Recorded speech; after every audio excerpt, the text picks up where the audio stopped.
This is The Little Black Dress of Women's Health, presented by Wen.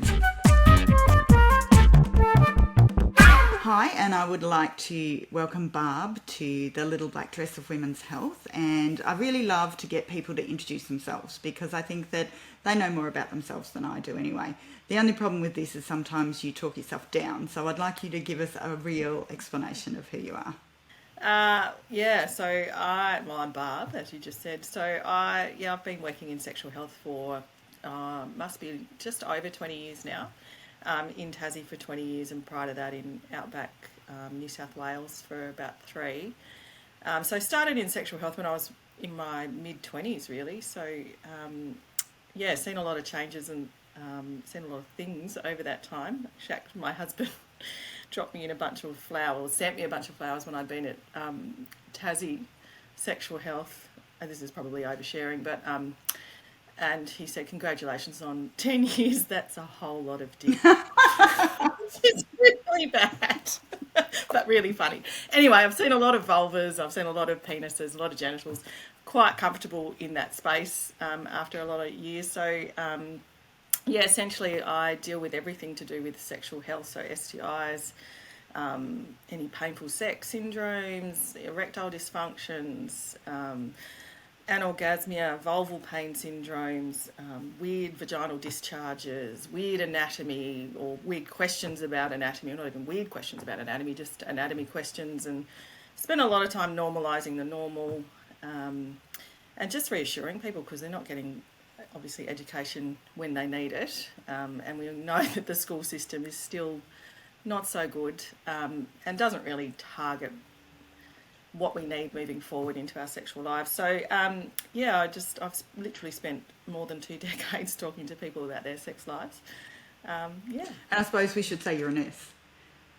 I am a nurse, yes. I'm a nurse and I've specialised in sexual health, so I've got a couple of postgraduate certificates and diplomas sort of in and around sexual health, so family planning, sexual health and venereology, and a diploma of public health. So I guess it's been my life's work, weirdly. Yeah, so we were meeting up over a different project actually, and we were just chatting in general over a glass of wine, and we were discussing that I had just been talking to a bunch of teenagers, and one of them had asked me this really interesting question. And I thought, good on her, and it was really brave for her to ask because she didn't actually know the name of the terminology she was talking about. So she used sort of like sign language, I suppose. And she was talking about her vulva, basically, and her labia, and she was doing like a boat sign from diving, this sort of sign here. She basically wanted to know, she's like, the stuff that hangs out of it, does that need to be chopped off? That's weird, isn't it? And it was just... I had known about the fact that lots of girls thought that things hanging out of their vulva were abnormal, but to actually have someone ask me straight out and so beautifully and innocently put, I thought, oh my gosh, we really do need to talk about this. And so we started to talk about what is normal anatomy, and really no one has bulk standard anatomy. It's just like even when you look at pregnancy pictures in medical books, the baby always sits right in the centre, which we all know never happens. And it's the same with when you look at medical pictures of vulvas and labias and vaginas. They're all perfect and they're all neat and cute and to the point, and nothing is ununiformed. It's all very, very uniform. So we thought that this would be a really good podcast to just discuss what is female anatomy, and a bit of that. We found this amazing article about the history of female anatomy, or the words used for female anatomy, which I thought was really interesting.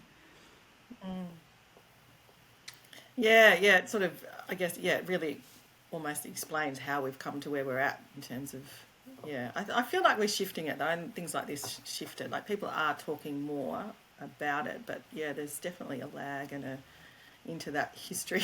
I was like, oh. Well, even when I was young, we didn't use the word vagina, and my parents were really progressive and talked about sex pretty early. I had that Where Did I Come From book and What's Happening to Me book, but they called a vagina Mimi, I think it was. And then if you look at Oprah Winfrey, she, as much as everyone loves Oprah, she really has put back women's health somewhat by, she won't say the word vagina. She calls it Vajayjay, and she's openly said, I can't use that word. It has to be Vajayjay. And, you know, I just think it's something that we're really comfortable in saying the word penis. And one of the things I got from that article was, I suppose we should just describe what female anatomy is first, and I'm going to hand it over to you because this is what you do every day. But like we use vagina as, I was reading that article and it said as the common sense term for the whole of our female genitalia, which I'd never heard that. But do you want to describe what our female genitalia is? That might be the better thing. Yeah, I'm reflecting on conversations I've had over the years, and when I'm taking a sexual history from somebody and that, you know, they're describing some sort of problem going on sort of in the female anatomy side of it.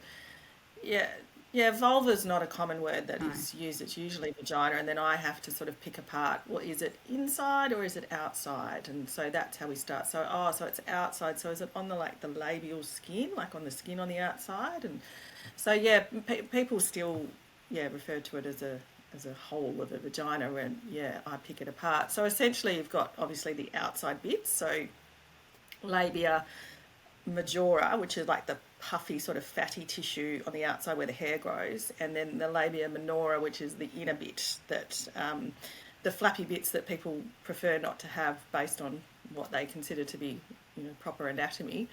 So the labia minora, the inside labia, they poke out, especially as you get older. They tend to hit puberty, they will pop out, whereas previously they're more tucked in. And then sort of the inside skin of that labia minora heading in just before you sort of get into the bit that you have to push through, that then becomes the vagina. So there's a little bit of sort of resistance that you would feel when you're having sex or putting a tampon in or masturbating or whatever. So that's the vulva, and then in behind that is the vagina that leads to the cervix, which is the bottom of the uterus. So so often it's sort of that entry point into the vagina that people have pain syndromes with, that kind of stuff. That's where all the nerve endings are, and that's where the sensory stuff starts to come in.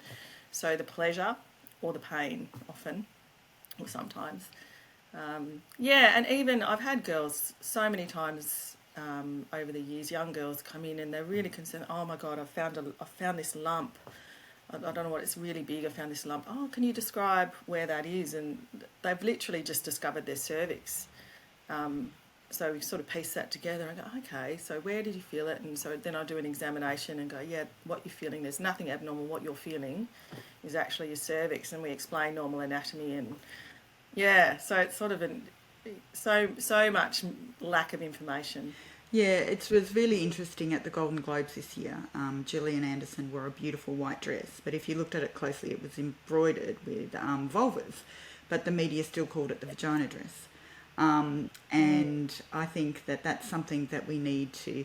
It's kind of like, I was talking to my husband and my two girls about it today, and I was reflecting on that article, and it would be like us calling men's genitalia testes, because that's their reproductive part of their I can't even say that word today.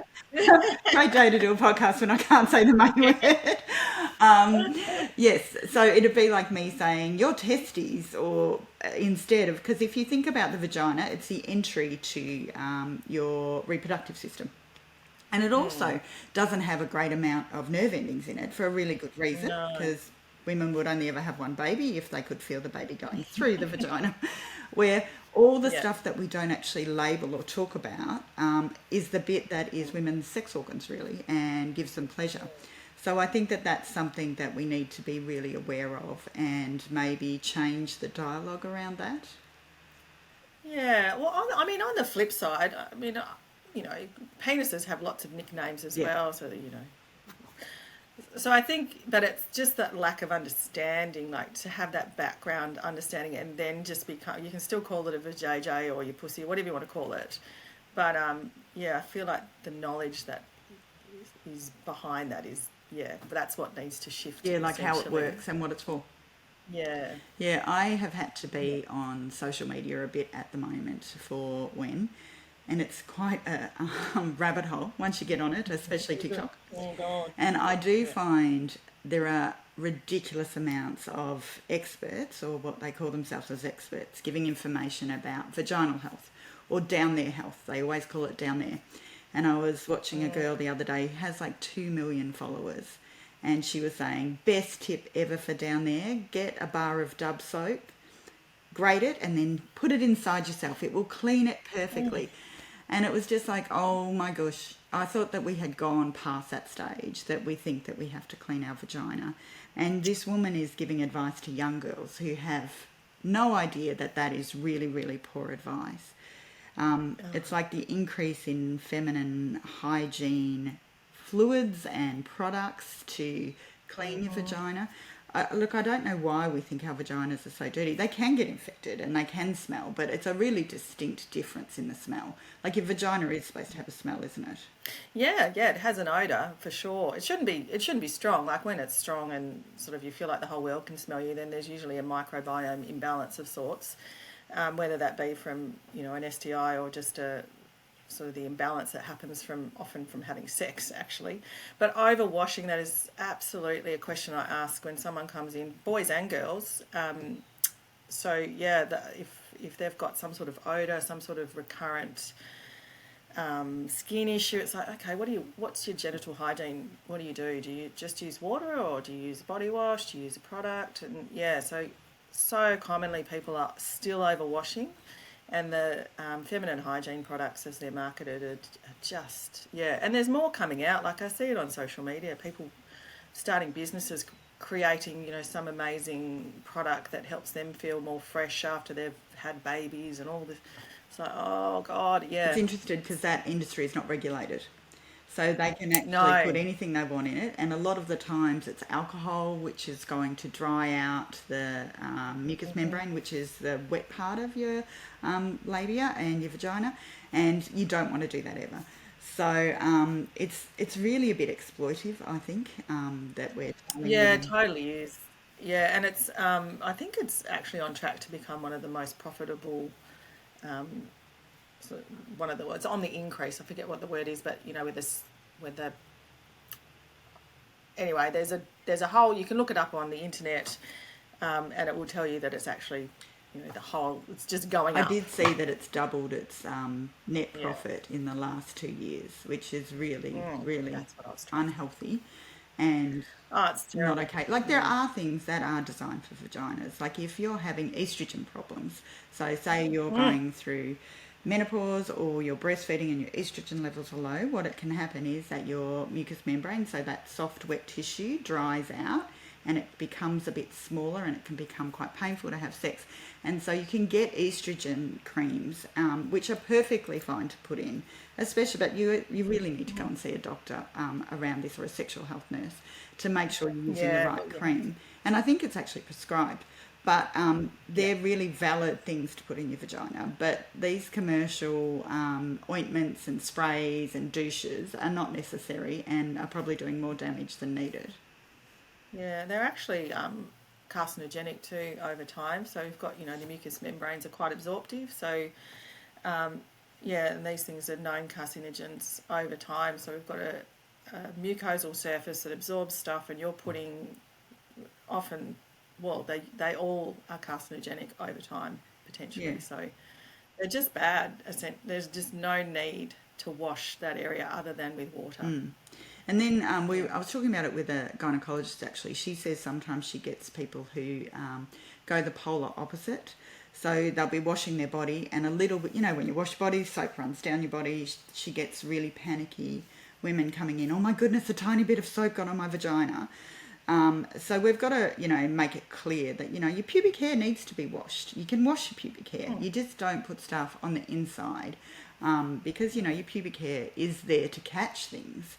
And so it is going to catch things, and it is going to, if they stay there. Except no one's got pubic hair Yeah, anymore. that is true. Oh no, it's a thing. Like I remember, like as in, I've been doing this job since 1997. I literally remember the year that, oh my God, where's all the pubic hair gone? Like, it literally happened. And do you know what it coincided with? Smartphones. Oh, Yeah. So I don't have any research on this, it's just my observation. So smartphones, around 2008-ish, everyone's got access to, their own portable little internet. So start accessing more images that are more, private, obviously. So not just the family computer at I never home thought about it like or that. your shared computer. Yeah. So my take on it is that people started seeing more images. Oh, that's what you should do. And it's not just like vaginas and vulvas and girl owners and boy owners. It was all everyone. So manscaping and landscaping and so literally the pubic hair just disappeared. Literally, like I'm not joking. I suppose that is the other thing we wanted to talk about, especially with what this young girl asked me about her labia and her vulva, was we're actually quite lucky down in Tasmania because we have Mona, which for people who don't know is a modern art museum, and they actually have a wall of vaginas. They call it the wall of vaginas, even though it's not vaginas. So you're not looking at a shaft, you're looking at the outside anatomy. And it's really good because I think as nurses we take it for granted that we know that no labia or vulva ever looks the same, that everyone's look different as you age, depending on the amount of babies you have, depending on your lifestyle. It changes with time. But so many young girls think that your vagina should be nice and snatched and pulled together and nothing hanging out. And that has come from the porn industry and media, because currently they're not allowed to show anything hanging out of a vagina, basically, or of a vulva. So is that still a thing? Yeah, it is still a thing. That's still regulated? Yeah, it's still regulated. So all these girls or females or people with vaginas have been exposed to imagery that we never were until we were older. And so, and no matter what, look, I've got really young girls, like 11 and 13, and we have all these parental locks on and all this other stuff, but they still seem to get around it. They're so much clever than we are when it comes to technology because they were born with it, where we have to work out how to lock them out of it. And so they're getting explicit pictures really early. We're not condoning it, but we need to talk to them about it because we don't want them to think that that's a normal way that female anatomy should look. And so the rate of labiaplasties has skyrocketed. So I think we need to explain what a labiaplasty is. Do you want to do that? Yeah, look, I don't actually think I've seen anyone with a labiaplasty, which is interesting based on the data that we know is happening. So anyway, a labiaplasty is essentially snipping away the flappy bits, so taking away, making it all neatly tucked. So the problem with that obviously is you think that obviously the sensory stuff is not as intense as it is in what we call the introitus, so that entry bit into the vagina, so more deeply in the vulva, but certainly every tissue's got nerve endings. So they snip away at the floppy bits and make it all nice and neat and tucked. Yeah. So it's actually doubled in America, the rate of labiaplasty in younger women. And you were saying Medicare statistics, they're quite high as well. But a lot of this is publicly funded. So the majority of people, I would say, would be having this done privately. So we don't actually know the true stats on it. Yeah, it is frightening. I know there's a lot more chitter-chatter around labiaplasties and normal vulval anatomy. I've noticed on social media there's a couple of really cool chicks who are really trying their best to spread the word around it. But yeah, it's pretty frightening when I think was it worldwide increase of 24% in labiaplasty since in 2019. Yeah, which is ridiculous. Hopefully that data is going to start going down now that there's more conversations around it. But it's pretty scary. Yeah. I was just talking with my two girls because I was talking about this podcast that we're doing, and they were like, "Mum, we're eating. This is disgusting." And I'm like, no. When did female anatomy become disgusting? We need to normalise it. We're not talking about anything horrible. We're just talking about that you should know about your anatomy. And I just think it's a discussion that even as medical professionals, you're great at it because this is what you do. This is your thing. But if you look at the majority of medical professionals, they just use terminology and don't explain it, which I think we've got to get past that. People need to have everything explained to them. So I did think about that. We talked about STIs. Most people know what an STI is, but it's a sexually transmitted infection, if you were wondering when we were talking about it before. And it's just because we're so used to all these terminology and jargon, sometimes we just forget that people are just going to go, I have no idea what that is, so I'm just going to ignore it and keep going. So I think as medical professionals, we need to try and do better and talk more about the basics and break it down. We don't need to treat our clients like they don't know anything, but we're talking in medical terminology, and that is a language in itself. So we need to just normalise the everyday language around it. Yeah, which I do that with pretty much every customer that comes my way. And it's really cool to be able to explain or sort of re-explain and bust myths that often people have had for such a long time, just to put it in real terms and real language that they can understand and go, oh, okay. But also not dumbing it down, just literally imparting the knowledge, because everyone's got capacity to understand it. But yeah, throwing Latin language around when you're talking about anatomy is not very helpful for English speaking people. No, it's like when I was reading that article, it talked about how in Grey's Anatomy, which we all know Grey's Anatomy from the movie, but Grey's Anatomy is based on an anatomy book that was published, and in 1948 they actually took the clitoris out of it, which I thought was really interesting. Yeah. Like, why take something from the anatomy out? And it wasn't until an Australian doctor, Helen O'Connell, in, what was it, 1998, she mapped the nerve endings of the clitoris to show how deep it actually went. So go Australia for that point. But oh yeah, what an amazing woman. Yeah, but the fact it's taken that long, like, that's, they've known about it for a long time. And if you read it, the history, it's seen as women were a malfunction of men, if you look at our anatomy, which is really ridiculous. I'm going with the theory that men are a malfunction of women. Theirs fell out, ours has stayed in, and it's done really well. Because there's a few people in history that talk about that the vagina didn't develop and the penis came out, and that's what the vagina is still inside them. And it's just like, no, I did this through my PhD when I was reading it. I was so annoyed and angry. But so my take on it is actually men are the faulty ones. Theirs fell out, ours stayed in, and we're nice and strong in there.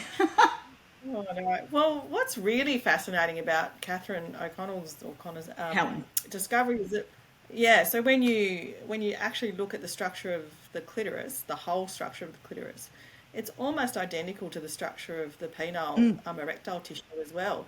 So we're actually really similar, just ours is tucked in and theirs is out. Yeah. And what's also really great about sort of the discovery around the whole anatomy of the clitoris, and also sad and frightening.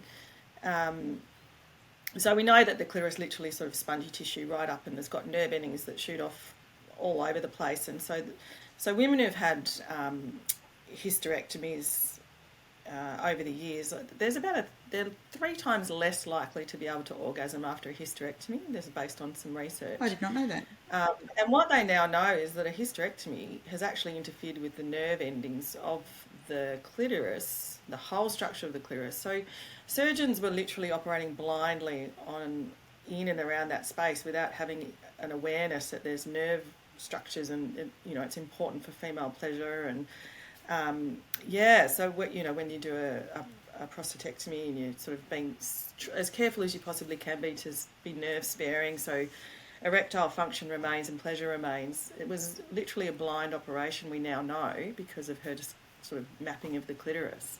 So that goes on to inform future surgeries for women who need hysterectomies in the future. Hopefully there'll be a little bit more care and sort of acknowledgement around, okay, let's really try hard not to damage any of these tissues. So Yeah, it's really, really a massive discovery. Yeah, I think it's great. And until I was reading to prepare for this podcast, I've actually met Helen, but I didn't realise what a superstar she was and that she'd discovered that Mm. until I actually read it in two different articles that were Yeah. developing this podcast. I know, I don't know why I didn't make the I news. know. Australian doctor discovers the whole, like, maps out the whole of the clitoris, and here it is. Look at it, it's We should massive. be so like putting her up on a, I know. stand going, thank you, well done. Yeah, yeah, we should knight her or make her some sort of female saint. Yeah, I totally agree. Yeah. Is there anything else that you find comes up a lot around female anatomy that you think that we need to myth bust or debunk? Yeah, I mean, probably universally for female anatomy and male anatomy, but just things that evolve during puberty. So normal skin changes on the vulva itself. So there's a thing called vulval papillae. So they're little, they look like warts if you look at them just through sort of layman's eyes. Often they're little sort of skin tags of sorts that sort of pop out. And in some people they're more obvious than in others, but they come up in puberty, and often people come in and go, oh my God. So they might have looked at their vulva for the first time or had an itch or an irritation and then went, oh my God, there's a lump there and there's a cluster of them, I've got warts, or this isn't normal. So normal anatomy to have lumps and bumps is so, like, everybody's got them. And they can sometimes inflame, even after sex, after friction. See, that's why you need sometimes they'll pubic become hair Yes. to stop the friction. Yes. Well, yeah. So, but this is more internal friction. But yes, I'm a fan of bring back the bush. I think there's a lot of look after it, Yeah. make it look nice. But it's there for a reason. But I'm powerless to change the culture. It's a done deal. Like, I can only talk about, well, if you were happy to bring the hair back, you might find that you get less ingrown hairs, less sebaceous cysts that come up. People who have laser, they do get sebaceous cysts, so like literally big pimples that will come up, and that happens with waxing and shaving as well. But also the micro trauma that happens from regular shaving, that can lead on to a dermatitis. So it's high maintenance removing hair from the genitals. I totally agree. I've gotten to the point where I'm like, I'm 50. I'm not going down that track. Yeah, our age group, we're like, bugger that. But, everyone's indoctrinated into the culture. So, and I've had lots of conversations with girls over the years since about 2008. If they choose not to follow the trend of no hair, they're nervous that if they have casual sex or sex with somebody, that person is then going to go and say, oh, she's got talk about her hair that she chooses to have. So I feel like it's just starting to shift a little bit now. I feel like people are more comfortable at just being who they want to be, but there is definitely still an expectation, I think, that especially for younger girls, that this is what you do. Yeah, and and knowing how to do it safely. I mean, just regular shaving, regular soap exposure, because you're using a product to shave with. That tends to be what they do, because obviously going to get it waxed costs money and time, and it's embarrassing. So shaving tends to be the first sort of thing that happens, and then moving on to waxing or laser. That's just, it's a status quo now, and I've even actually noticed it amongst some of the older women that come in. They've started doing it as well, because if they're on the dating scene. They just feel like that's the expectation. And also a lot of people like it, like they feel like it. If you want to do it, do it. There is a reason for it. Absolutely. So it will protective against herpes. It's protective against wart virus, in terms of the external skin wart virus. And dermatitis is far more common if you're waxing or shaving. So. But the vulval papillae thing, that's certainly something. I would normalise someone's genital anatomy weekly. Someone will come in distress that they might have something. And the other little thing that you can get is, and everybody has it, is 4-dye spots. So if you were to pull down the inner aspect of your lip and look in the mirror, you'd probably find there's like little white. Most people have them, even on the outside of your lip, you get little white sort of clusters of, almost look like pimples if you look super closely. And guys, this is a common thing for guys as well. They'll come in and go, and I've even had referrals from GPs actually sort of questioning if these things need treatment. But they're called 4-dye spots, and they're normal anatomy on a mucosal surface. So again, they might be looking at their labia for whatever reason and going, Jesus, what is that? So I spent a lot of time normalising normal anatomy and then showing pictures and explaining that everybody has it. And and then I usually, if they're heterosexual and having sex with the opposite sex, I will then show, the girls have it, the boys have it, this is how it looks. Yep. Don't be frightened of it if you see it. That's the kind of stuff I would love to see taught at sex ed at school. I know. Just the normal anatomy that you would expect to see as you age. And often these things will pop up sort of as you get into later stages of puberty. So they might have already had sex for a year or two and then start to notice these things evolving and think, shit, like I've got something. But in actual fact, it's just a normal process of the body, and it changes, and we all know, it keeps changing. When you get to 50, it's like, Jesus, like things are still changing. But in that early stage, it's like, oh no, I've definitely got warts, or I've definitely got herpes, or I've definitely got something. I suppose the other thing I wanted to talk about is discharge. So discharge is normal. And I think there's this big expectation that you shouldn't have discharge, in the younger generation. And, I think that we need to explain that when you ovulate, you discharge differently to when you're not ovulating. Like it's more like a mucousy discharge. But I don't think we're taught that. Like I wasn't even taught that till I started to look for, when we started to try for a baby. And even as a nurse, like I knew discharge was normal, but I didn't know that the consistency could change due to my ovulation. It was actually a friend who said, oh, have you got that, sticky mucousy stuff? And I'm like, what are you talking about? And that's like, even as a nurse, I wasn't really aware how much it can change and how it can be very distinct. And also the fact that it can stain your undies. And that's a really big thing that we see, especially lots of girls wear black undies now. Well, I wear black undies all the time. And your vagina has a different pH, and it is going to stain your undies, and that is normal. Yeah, it's disappointing because you've spent a lot of money on your undies sometimes. I know. So, the vaginal pH is acidic, so that's why it will sort of eventually bleach the blackness of your underwear. Yeah, so you get a red sort of tinge on your underwear. Yeah, so really normal. I mean, average is around 4 mils a day. So if you were to put that in a little syringe or a measuring cup at home and go, oh yeah, that's what 4 mils looks like, you get a bit of a gauge on what's sort of considered normal. And then, and it's a fascinating thing, vaginal discharge. Like, it's really cool if you actually look at it from a sort of microbial sort of viewpoint. Because when we ovulate, we don't have any. So basically, the vagina has its own microbiome, which is essentially a cluster of cells that keep it super healthy. And it changes throughout the cycle. So when you ovulate, when you want to have a baby, or when you can have a baby, not necessarily when you want to have a baby, but when you can, there is no infection-fighting cells, like none. And that's because it doesn't want to fight off the sperm, because it wants the sperm. You might not want the sperm to...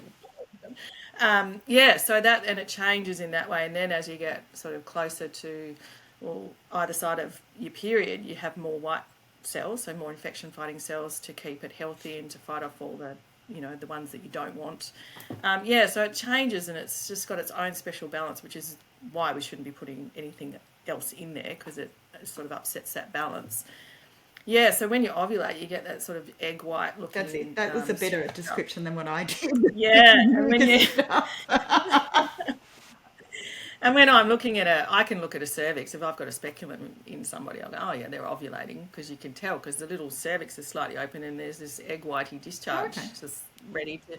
And if you look under that, under a microscope at that discharge, it sort of has it's almost like a ladder, so it sort of allows the sperm to latch on, and it just gets literally sucked into the uterus and up to the eggs. Like, hello, like, yeah.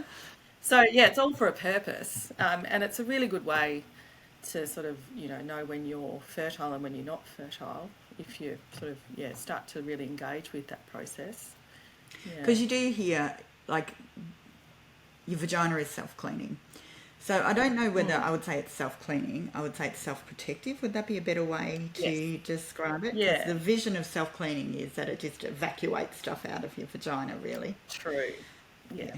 Yeah. No, you do want to, you just pop a finger into the vulva vagina and just sort of wash it out with water with your fingers, and just clear out the debris of yesterday's 4 meals and move on with the next day. Yeah, but you certainly don't need to be putting any soaps or any other products in there. And I suppose the last thing I wanted to touch on, which is a really interesting statistic, I couldn't actually find anything on Australia, but I found it on the UK and America. And the UK, over half the women in the UK don't realise that they have 3 holes. So they don't realise that they have an anus, which is for pooing, and they have a vagina, which is for sex and childbirth, and then they have urethra, which is where the wee comes out of. So lots of people put the urethra and the vagina together. Now, in America, the statistic is a lot higher, and especially in lower socioeconomic areas. So I think we were talking about it in prisons. It can be as high as 90% of women don't know they have 3 holes, which is quite shocking. And a lot of people think that you wee out of your vagina. Now, we actually have a tube that goes directly to our bladder and comes outside of it. Well, it doesn't come outside of us. In a man, it does because it's in their penis. But in us, we've got a hole, and it's just before your vagina. But your anatomy can change, especially after childbirth. I remember as a student nurse seeing a woman who'd had 8 children, and we could not find her urethra to save ourselves. And what had happened was her anatomy had changed, and so her urethra had moved not into her vagina, but closer and closer to her vagina. Now, in saying that, she still had a separate hole. So it's something that I think we really, the fact that there's a whole heap of women who don't even know the basics is showing that we're letting women down in our education. Yeah. No, I agree with that. And also, I mean, UTIs after sex and that kind of stuff is all because of the way our anatomy sits. And, so to have that understanding would be really helpful. So, women can actually go, oh, that's why I should pee after sex, just because... it's just so easy for microbes to sort of make their way into the urethral opening during sex because of the friction that happens because it's tucked into that little sort of upper vulval space. So that's crazy that people don't know that. And it's the whole wiping back to front. No, front to back. Back to front. So the reason you want to wipe front to back is because you don't want to take fecal matter or anything else into the front of your urethra, because then little bacteria can climb up and you can get a urinary tract infection. So, or a bladder infection. That's another thing. That's another way of putting it if it goes further up. I mean, it can be really painful, and lots of women have experienced it. It's that burning sensation, not being able to pee, a temperature. And I think one bit of advice that I would give to all women, as soon as you feel that, go see someone, because the longer you leave it, the worse it gets. And it can feel like a bit of a mini emergency at times because it can come on super quickly, and you can suddenly go, oh my God, like I feel like I'm peeing, but when I pee it makes it worse, and I feel like I need to keep going. What the hell's going on with that? So it's literally the urethra, so your tube that comes from your bladder to the outside, that just gets inflamed by the bacteria that's just made its way into the opening, and it just goes nut. So and if you think about what urine is, urine's like acid, really. And so if you're dehydrated, it's worse. So fluid. Absolutely. The other thing too, a lot of women, for some reasons often that we don't fully understand, it could just be the way their anatomy is and the way that the urethra may have a little bit more of a bulge on it than others might. We don't really know. But if you're prone to getting urinary tract infections from sex, taking a cranberry tablet every day is a really good thing to do, because that's actually been proven. So E. coli, which is a bowel bug that most commonly causes UTIs. So, and we've all got E. coli. So yeah, that will get into the urethra. But if you take a cranberry tablet, it stops it from binding to the cell wall, so it won't replicate. So you won't get that big inflammatory response when it sees it, because it can't make more of itself. So yeah, if you're prone to UTIs, taking a cranberry tablet every day or just a juice is a good idea. So I have a question about that. So I'm a continence nurse, and we actually look at it differently. The cranberry industry was really good at promoting that, but they're saying any citrus based. Oh, any Yeah, so it could be orange juice or, any of those sorts of juices can work the same way. It was just that the cranberry industry were tiny and really smart about their marketing, and they found out that a property in cranberries can help. So that bit is true. It's just right. Is that new research? Yeah, well, they were talking about it at the continence conference a couple of years ago. I'd have to go and look it up. Okay. But I remember hearing that going, because cranberry juice is so expensive. Absolutely. Cranberry tablets aren't they? Oh, aren't they? No, they're just your normal supplement. Oh, okay, price. I didn't know that. But cranberry juice is definitely on the higher side. Yeah. It's like cherry. I don't know if you've seen this new Sleepy Girl cocktail on social media. It's got cherry juice in it that you have to get from like Chemist Warehouse. It's really expensive. So it's a mixture of magnesium and cherry juice to try and put you to sleep. I don't know how effective it is or anything, but it always seems to be the expensive juices that they put into these sort of concoctions. But if the cranberry tablets are reasonably priced, that's even better. Yeah. Okay, well, that's good to know. That's all citrus. Yeah. Yeah. So, but I think fluid is, I remember when I used to do night shifts, I was really prone to the start of a UTI because of lack of sleep and, all of that sort of stuff. And so as soon as I could feel it coming on, if I just started to drink a lot, it doesn't always stop it, but it can always help. Drink a lot of water, by the way. Just put that one in. Yeah. It could always not always, but it always seemed to get on top of it. So if it did progress, it wasn't as severe as if I wasn't drinking. Yeah. Well, I think that was a pretty comprehensive discussion about vulvas and vaginas. Did we miss anything? No, I think, my biggest message is like, I don't think I would have seen, what would I have seen? Probably 23 years working in sexual health, I would see an average of 5 to 10 vulvas and vaginas every week. So do the maths on that, that's a lot. And never ever do I see a nicely neat little tucked vagina and vulva, or vulva, not vagina. So just you're normal. Just be normal. Accept it. Little flappy bits are normal. Yeah, and I know, look, we're in such a privileged field that we get to see what is actually normal, where when people don't have things to compare to, all they've got is the media, it can be quite daunting. But, you don't, my biggest tip is don't cut off something that's going to give you pleasure. Yeah, totally. Yeah, don't go messing with that. No one cares when you're in the moment. Yeah. No, they don't. You ask men, they're not going to care, or whoever your partner is. No. They're just happy that they're there. Yeah. But, that's I guess that's a learned experience as you sort of get into your sexual selves more. But, just accept it, I would say. Yeah, I agree. Well, thank you so much for joining me. And we are doing some more podcasts around sexual health, which will be fantastic. And hopefully, if anyone's got any questions, feel free to shoot us through an email or contact us, and we'll see if we can get some more answers. Or if there's a whole heap of questions, we'll get Barb back on to answer them all. He's like, I didn't agree to that. Yeah. Okay, then. Thanks so much, Barb. Okay, bye.